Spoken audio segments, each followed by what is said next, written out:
Hello and welcome to today's Leadership Satsang. I'm your leadership coach, Yukti Kapoor Mehandiratta. Today, we're going to talk about something that we have talked about earlier as well. But it's important to keep reminding ourselves of this, and hence I thought of bringing it up again. And that is this heaviness of guilt that we carry within ourselves.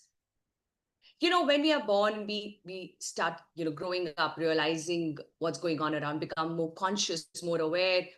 We start understanding what it is to make a mistake, right? And when you make a mistake, you immediately know it's a mistake, or you're told it's a mistake. So you regret doing what you're doing. And then you kind of feel guilty about it for a bit. And those are like small guilts. You forget about it, you move on. But as you grow, guilt starts growing and moving on becomes more and more difficult. You have no idea the amount of energy that it takes for us to keep this guilt within. And whatever little that we're left with, we're trying to make the most of that. We're trying to be creative with that. We're trying to achieve all our goals with that. What if you had a little more energy available? What would you do with that? What all can you create if you could just let go of that guilt and use that energy to make your life better, to create something meaningful, to transform your relationships in your life altogether? How would that feel? Give it to me in the comments. How would you feel that? Would you like it, or would you love getting some more energy available to you? Would you love to learn how you can live guilt free? Is it possible? Yes, it is. If you learn the techniques, if you learn what it truly means and how it starts affecting you when you carry guilt, you might want to consider practicing these techniques in your life. And if you do, I promise you, you will get return on that effort. You will experience what it's like to live without guilt. More on that when we are completely here. So let's dive into a very quick meditation through chanting. We're going to chant Om 5 times so that we are 100% here. And if you are here completely, that's when you take everything that I have to offer in the complete sense of it, right? So are we ready? Give me ready in the chat if you're ready.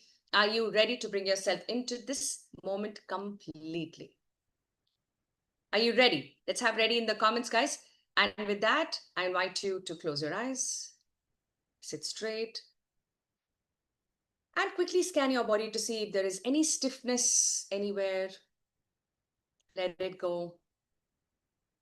Scan your facial muscles, see if your forehead is relaxed. We usually keep it frowned, depending on the thoughts that are crossing your mind.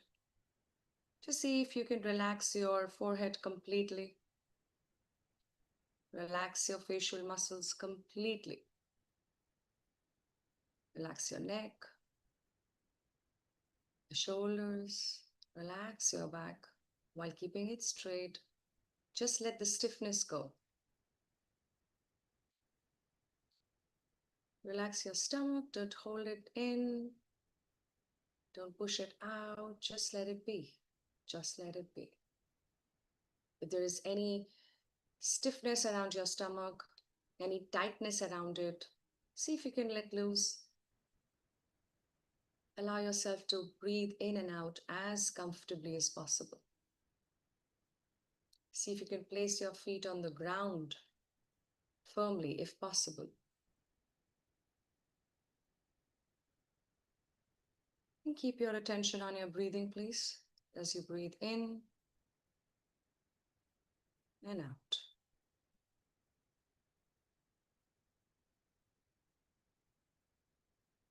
And with the next breath in, we will chant Om 5 times. Take a beautiful breath in. Om.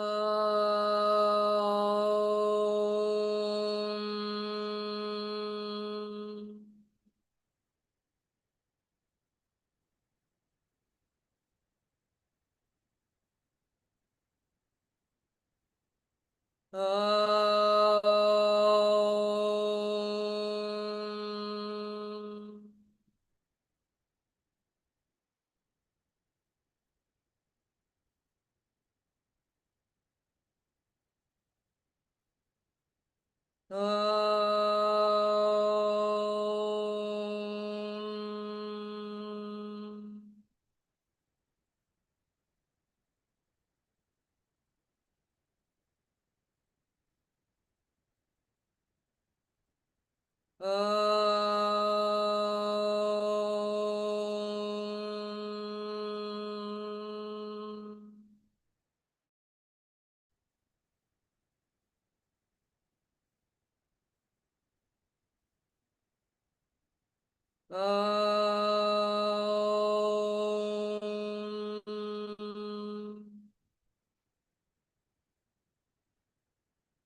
Shanti,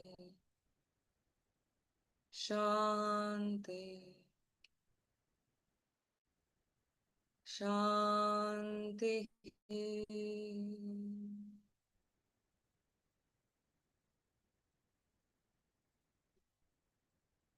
And whenever you're ready, please rub your hands together. Till you feel warmth between your hands, and then gently place them on your eyes, your face, your ears, your neck, and your entire body, and slowly come back. All right. So tell me, how are you feeling in this moment? How are you feeling? And which part of the world are you in right now? I always love to know a little bit about that. It just makes me know where all you are, what must be the weather there, and the fact that people now from other countries have also started following satsang, and it is just such a delight to see more and more people learning from these very brief episodes of insights that I've been able to put out for some time now. And every single time there is a comment there, every single time there is a like there, or you all present there live, it's just so much more encouraging to keep going. So thank you so much for doing that. Thank you so much for reaching out to me and letting me know that this effort is not going in vain and that it is making sense and helping you in some way. What will help us the most is to understand how energy works, right? So energy flows through us as it flows through any other object around us. But unlike any other object, humans have the capability to shift energy, right? And that shift of energy happens through emotions and thoughts. Now, if our emotions and thoughts are negative, which means dense, more intense, it creates a block around that energy and it doesn't allow the energy to pass through the way it is supposed to. And these blocks at some point eventually will also show in your body as physical blocks like tumors, like cancer, like whatever else that becomes a clot within. It starts by becoming a clot of energy first. Now, where does this block happen? It happens when we get stuck with a thought or an emotion. And more often than not, we get stuck with things that go wrong, where we are guilty, where we regret what happened or what we just did. Guilt can be caused by something that we did or something that we didn't do, but we should have done, right? So sometimes we are guilty of not standing up for ourselves. I should have spoken up for myself in that moment. I took too much crap for this from this person in that situation. And I'm very guilty of just sitting down like a duck and taking it all in. I wish I had the courage. I wish I had this. I wish I had done that. So all of this, that regret becomes a guilt within. It could also be things that you may wanted to do. Like, I wish I had done more for my parents. I wish I could be a better parent to my children. I wish I could have been more serious in school and college and paid attention to studies and maybe done a better course from a better institute, would have been earning a better salary, living a better life, and the list goes on and on and on, from what happens on day-to-day basis to some major episodes that have happened in your life so far, isn't it? What are some of the guilts that are coming to your mind as I share this? Let's have it in the comments, please. Let's make this interactive so I know where exactly are you stuck and where are you blocking your energy. Let's realize that as we go along with this discussion. What are some of the guilts that you are carrying? What are some of the guilts that are coming out on the surface for you right now as we speak? Let's have that in the comments, please. Whatever you're comfortable sharing. And you know that this is a safe space, right? I hope you do, because it's not about reading the comments to judge somebody else. It's about you putting those comments out for your own self. It's your own space. So be a little selfish when you get an opportunity to learn. Selfish is not a very bad word, not as bad as we consider it to be. It's very good to be selfish when you have to study, when you have to focus on your priorities. Selfishly do so. Because there are so many other distractions which can start looking like a very genuine, valid thing to be done in that moment, in the name of love, in the name of friendship, right? And sometimes we need to remind ourselves that if I don't stick to my priorities, then I'm not serious about my priorities. And if I'm not serious, there's no point calling them as priorities, right? So if you know your priorities, selfishly focus. If you are in a learning environment, selfishly focus. Get into it completely, and then just disconnect from the world, because you can reconnect whenever you want, isn't it? But this is not what you want right now. What you want right now is to be able to focus on this discussion, so you can go deeper within yourself and see, where is my energy stuck? What are some of the guilts that I've been carrying from yesterday, or 6 months back, or 6 years back, or 16 years back? It could go as long back as you can remember. And the longer the list, the better it is, because that's when we know what we need to work on.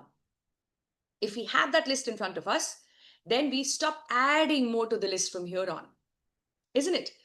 If you're going to be on the surface with this reflection, you will not even realize when you add another guilt to the list. I hope you're with me as I share this. Please say with you in the comments if you're with me. The more we reflect, the easier it gets for us to keep a check on our actions from this moment on. So please take your time and make a comprehensive list of all the guilts that you can think of, big, small, whatever size they are, whatever intensity they are. Put it all together.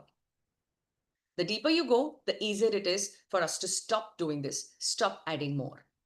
You may not be able to complete the list right now in this session, but soon after, I would love you to take some time out and complete this list till such time you feel complete with it. When I say complete, I don't think we'll ever come to a point where you can confidently say that there is everything in this list and there is nothing beyond that I could possibly be guilty of. Might not be possible. Maybe you're not able to think of it in this moment, but whatever you're able to think of today, just put it all out. And once you do that, I want you to bifurcate under two broad categories, right? So there are two types of guilt: healthy guilt and unhealthy guilt. Now, how is guilt healthy? Guilt is healthy because it also serves as our moral compass. When you do something against your own values, you are bound to be guilty. Let me give you an example.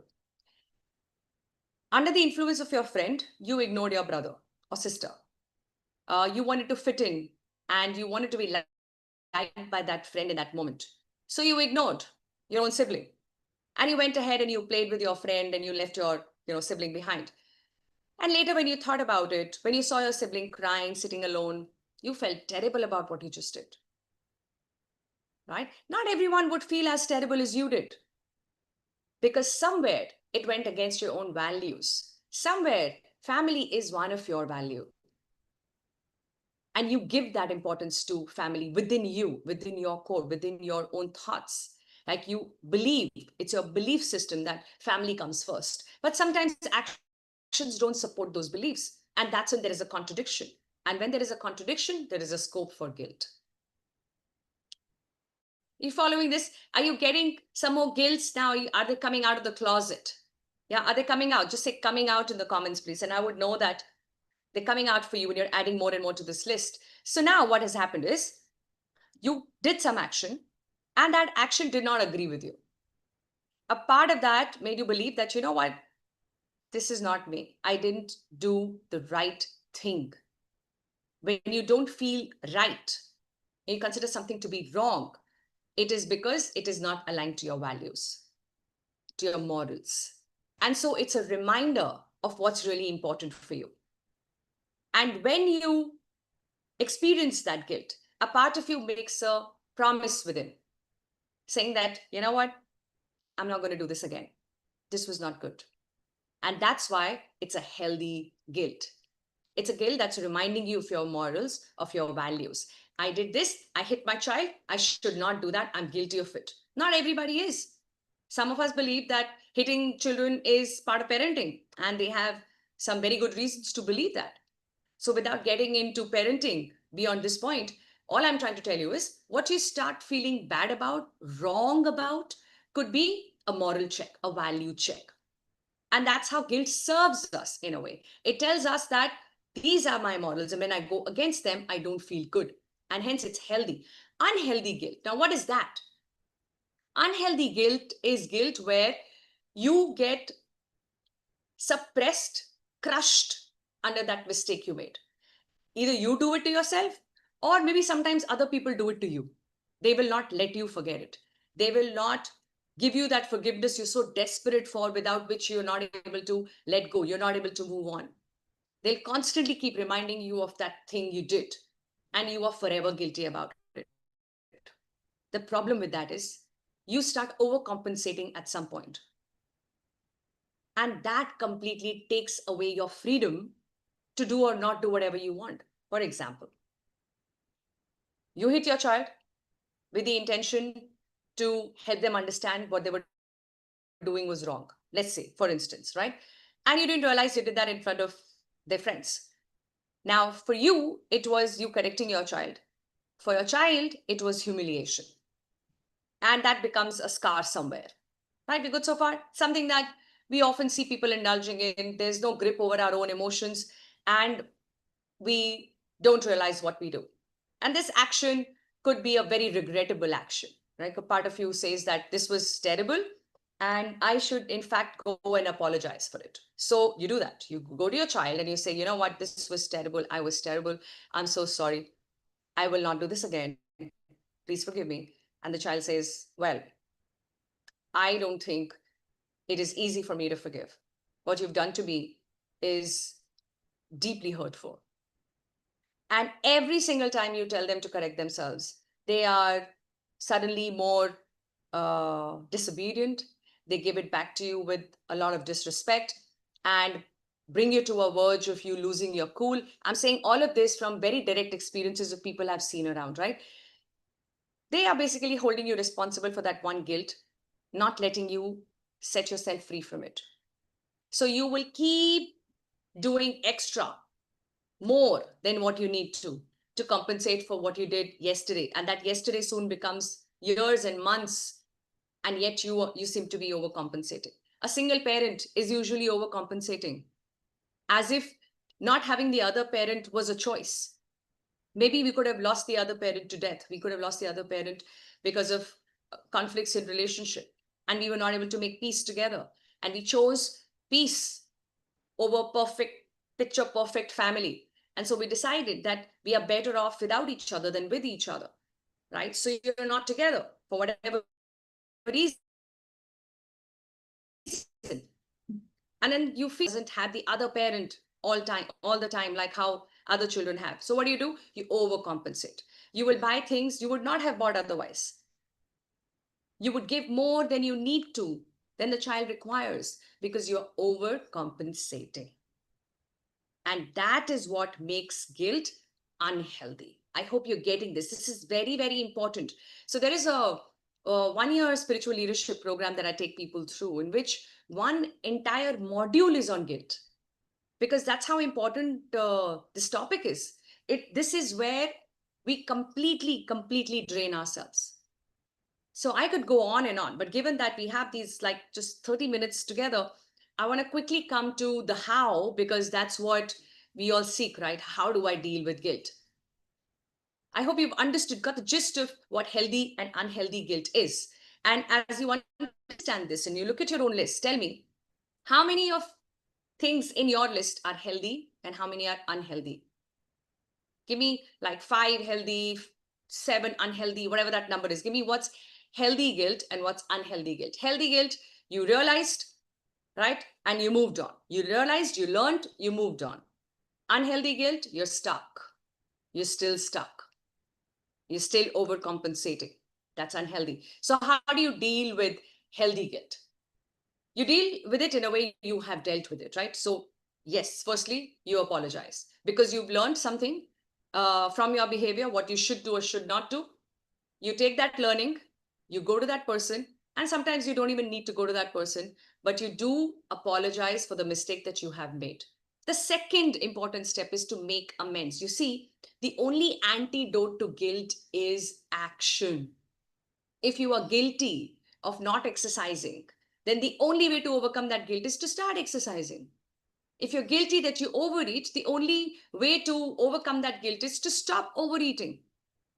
Keep a check on yourself. There is an action required to overcome guilt. Otherwise, you have taken guilt as an excuse. Oh, I'm guilty that I'm overweight. But you know what? I do nothing about it. So you choose to be guilty forever. That's what makes it unhealthy again. If you're guilty of something, take action, overcome the guilt. So step number 1, apologize. Step number 2, make amends as soon as you can. And step number 3, change your behavior. You're guilty that you hit your child, change your behavior and don't hit. And next time you say, you know what, no matter what, I'm not going to raise my hand on you. And I also want you to know that you cannot hold me on ransom for this. It happened some time back. I'm sorry about it. But I choose to not overcompensate. I choose to still point out and tell you where you're wrong. Because as a parent, I feel it's my moral responsibility. And then it's your choice to go ahead or not. But you cannot bring me back to that story again and again. I have moved on, and I hope you too find that courage and clarity to move on. That conversation is very, very important. And that's what makes this unhealthy guilt into healthy suddenly, completely. Getting what I'm saying? Right? So that's healthy guilt. Now, unhealthy guilt is where you need to look at all these things that you're guilty about and ask yourself a few very important questions. Question number 1. How realistic is it for me to have some level of control over this situation? Right? It's important that you're realistic about what you can control and what you cannot control. So see, in this situation, what is the level of control you have? And see if you can stay within that circle of influence, the circle of control.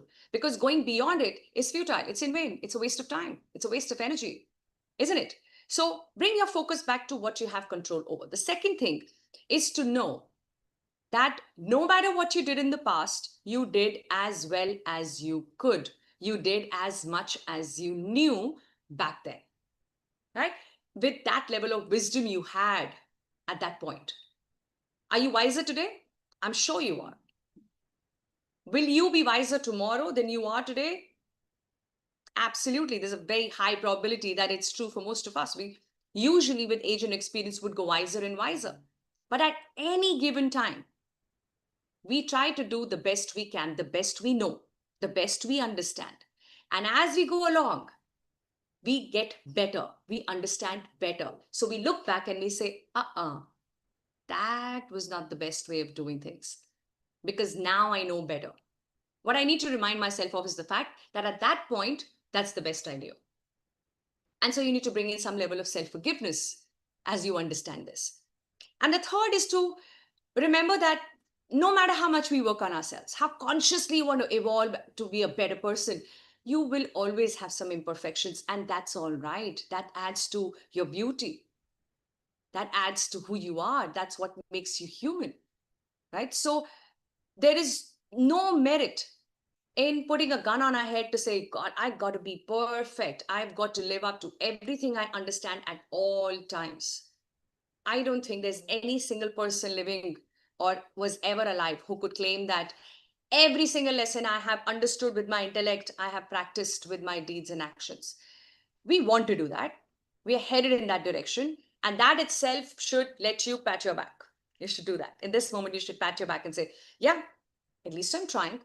I'm consciously evolving. I genuinely want to be a better version of me. And not everybody wants that, by the way. And if you are on this path, which is what brings you to these satsang sessions week after week, you should take a moment to celebrate that a little bit, just a little bit, with all your humility intact. But there is no harm in realizing that we've chosen a not so easy path. I don't want to call it difficult, but it's also not easy. It's not easy to look at those dark corners inside. It's not easy to clear the cobwebs. It's not easy to push yourself to be a bigger person in difficult situations. It's very tempting to get sucked in. It's very tempting to get into this fight of who can get worse. Like eat ka jawab patthar se, tit for tat. That's easy. What's not easy is to hold back. What's not easy is to shout back. That's not easy because you need to overcome your ego to be able to do that. And if you've done it even once, you know that you can do it again. And the more you do, the better you get. And the better you get, the better you feel about who you're becoming. That is the win. That's the prize at the end of all of this hard work. That's the prize. And I think nothing can be of more value than that. When you start loving yourself from within you, that's the purest form of love. Then you don't need to seek love from outside. You anything else coming to you is a bonus. Let's put it that way. It's a bonus because you genuinely love the person you are becoming, because you have the courage to choose that not so easy path. So I want to thank you for choosing this path of self discovery, of spirituality, of conscious leadership. And that is the motivation behind putting out these messages for you all. And what gives me even more delight is when I hear stories from you about how some of the learning that I've shared has brought in some level of change and transformation in your life. So, as you understand guilt today, see if you can drop this weight to some extent. See if you can bring these techniques into action. See if you can move from unhealthy guilt to at least healthy guilt. Because in healthy guilt, in that space, there is opportunity to learn. At the same time, there's an opportunity to let go. We do apologize, but we also need to make amends. You see, when you've hurt somebody, it's not enough to be guilty about it. You also need to heal. And to my mind, hurt to heal ratio is 1:5, which means if I hurt you once, I should make 5 attempts to make you feel good, to make you feel better, to make you feel loved, to let you know that I'm sorry. Just by coming to you and saying I'm sorry, it's not enough, right? Then I've just served my ego saying, "Bol diya, maine to sorry bol diya, bhai. I said sorry. Now it's on you. What else do you want me to do?" Well, you didn't ask me before hurting me how I wanted to be hurt. And now, when you have to heal this relationship, you can't ask me how I want you to heal it. You figured out how to hurt, you figured out how to heal. You need to just have that motivation. You need to take that responsibility of this relationship to say, I've screwed up. I'm going to make this work. I'm going to fix it. Until it's not fixed, it's not fixed. We continue working on that because you know what? There are very few people in this world who truly matter to you. Unfortunately, these are the only people we take for granted as well. Isn't that ironic? At some level, even stupid. And if you're realizing that there is no sense in that, let's just stop doing that. Yeah. Well, so that's all the time we have today. And I hope that somewhere at some level, I've connected with you and I'm able to share some light on letting go of this guilt that doesn't serve you. And if you're able to do that, then please share in the comments. That's what I look forward to. I would love to know, what have you taken away with you? What are you committing to practice? What are you bringing into action? And how is that helping you to live a better life and lead in a more effective manner? With that, we conclude today's satsang session. Thank you so much for being here. I will see you next week with another important insight in the space of leadership and spirituality. Till then, please take very, very good care of yourself. Thank you so much. God bless you all.